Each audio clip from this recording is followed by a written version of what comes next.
The call came late in the evening. Not dramatic. Not urgent. Just unexpected. Anthony Hopkins was alone in his study, the kind of quiet he preferred. Lamp low, pages marked, the day already folded away. He almost let the phone ring. Almost. He didn't recognize the number. Something made him answer. "Mr. Hopkins?" a young voice asked. Careful. Respectful. Trying not to intrude. "Yes," Hopkins said. There was a pause. The kind that carries nerves. "My name is Daniel," the voice said. "Hi, I'm sorry to bother you. I was given your number by someone who said you wouldn't mind. If this is a bad time." "It's all right," Hopkins replied. "What can I do for you?" Another pause. Longer this time. "I don't know who else to ask," Daniel said. "And they said you tell the truth." Hopkins leaned back in his chair. "Truth is overrated," he said gently. "But honesty is useful." A faint, nervous laugh came through the line. "I'm 3 days away from something big," Daniel said. "Bigger than anything I've done." Hopkins waited. "A film," Daniel continued. "My first lead.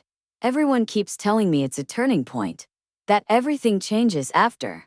Hopkins smiled faintly. He'd heard that sentence in every decade of his life. "And you're wondering what comes after the change," Hopkins said. "Yes," Daniel said quickly. "Exactly." Hopkins glanced at the clock. He didn't interrupt.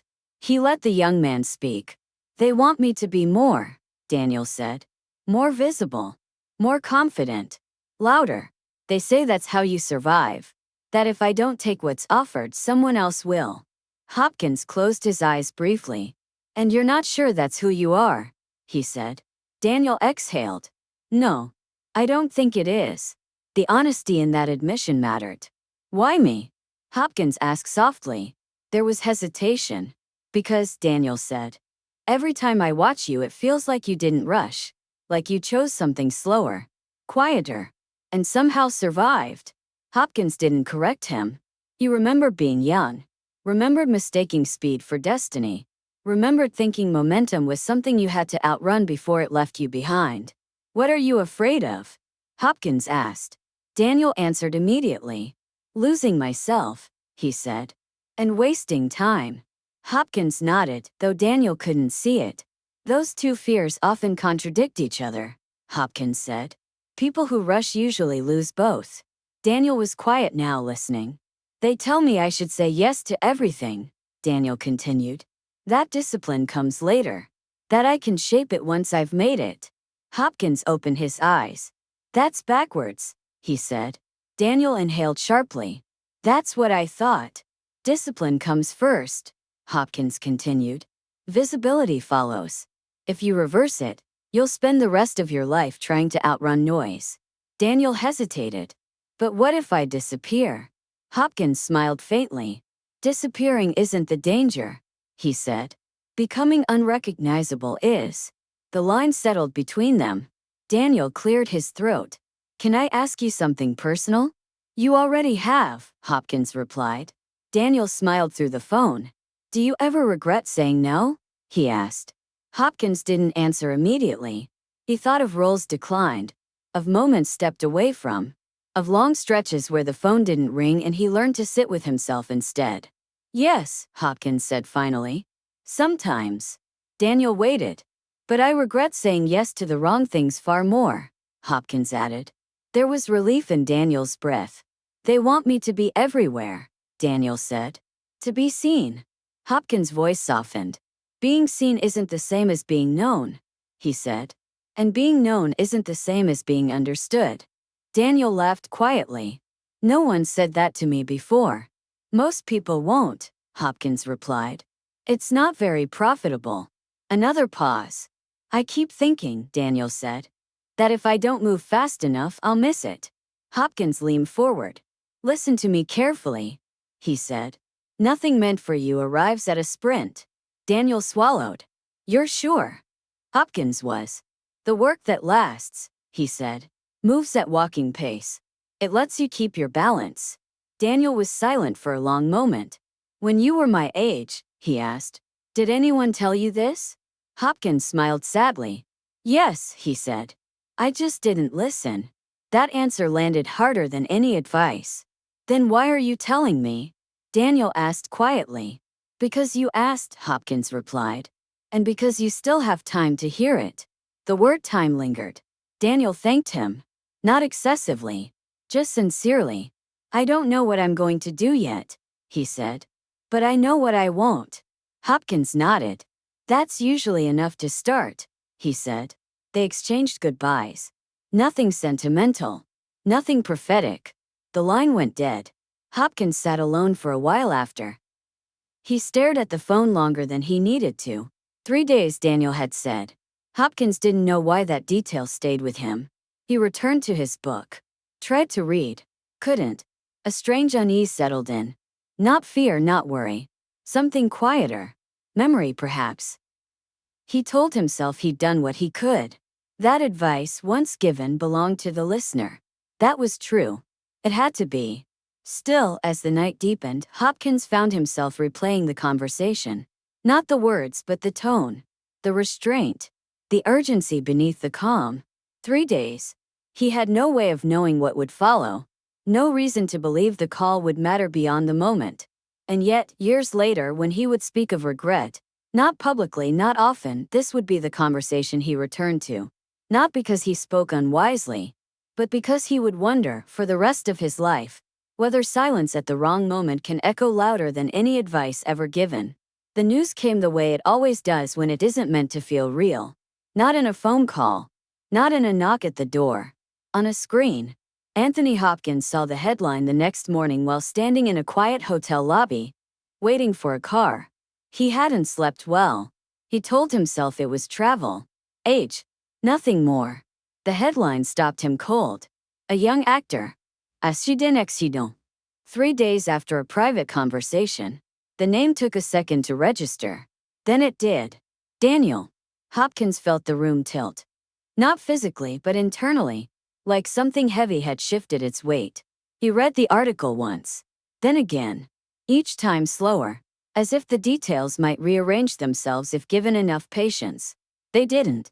There were quotes. Tributes. Phrases that felt too polished for something so raw. Promising talent. Gone too soon. Just getting started. Hopkins folded the phone into his pocket. The car arrived. He got in. He gave the driver the address. He didn't speak again until they arrived. The day continued because days always do. Meetings happen. Scripts were discussed. People smiled and spoke in the future tense. Hopkins nodded when appropriate. Answered when asked. But something had detached. That night, alone again, he replayed the call. Not once. Dozens of times. Not the whole thing. Just fragments. I'm 3 days away from something big. I don't want to lose myself. Do you ever regret saying no? Hopkins sat in the dark, hands folded, listening to a conversation that no longer existed anywhere but in him. He told himself what everyone tells themselves in moments like this. That he wasn't responsible. That advice is not control. That fate doesn't negotiate. All of it was true. And none of it helped. The funeral was private. Hopkins didn't attend. He didn't know if he would have been welcome, and he didn't want his presence to shift the focus. Grief deserves space. But he sent a letter. Handwritten. Brief. Careful. He didn't quote himself. Didn't explain. He expressed sorrow. Gratitude for the call. Respect for a life that had just begun to shape itself. He never received a response. He didn't expect one. Time passed. Years, not weeks. Daniel's name surfaced occasionally, most often in conversations that began with "what if?" Hopkins learned to leave the room when those started. Speculation felt like theft. He carried the weight quietly. Not dramatically. Not publicly. But it was there. It changed how he spoke to younger actors. Not in content, but in urgency. When someone asked for advice, Hopkins no longer lingered in abstraction. He still spoke about patience, discipline, restraint. But he also began to say something new, something sharper. Don't assume you'll have time later, he would say. Live correctly now. People mistook that for philosophy. It wasn't. It was regret refined. One evening years later, Hopkins was asked in an interview about mentorship. Do you feel responsible? The interviewer asked. For the guidance you give younger actors? Hopkins paused longer than expected. Yes, he said finally. But not in the way people think. The interviewer leaned in. What way is that? Hopkins chose his words with care. You can't protect people from life, he said. But you can be honest when they ask you to be. He stopped there. He didn't mention Daniel. He never did publicly. But privately, the question never left him. Was honesty enough? He revisited the conversation endlessly, searching for a missing sentence. A stronger warning. A moment where he could have said, slow down. Stop. Rest. Wait. He had said most of those things. But he hadn't said them with fear. Because he hadn't felt fear then. That was the part he never forgave himself for. Not that he gave bad advice, but that he didn't sense how fragile the moment was. Years later, Hopkins met another young actor backstage at a theater. Nervous. Brilliant. On the edge of something big. They spoke briefly. The actor asked for advice. Hopkins answered, but differently this time. Listen to me, he said quietly.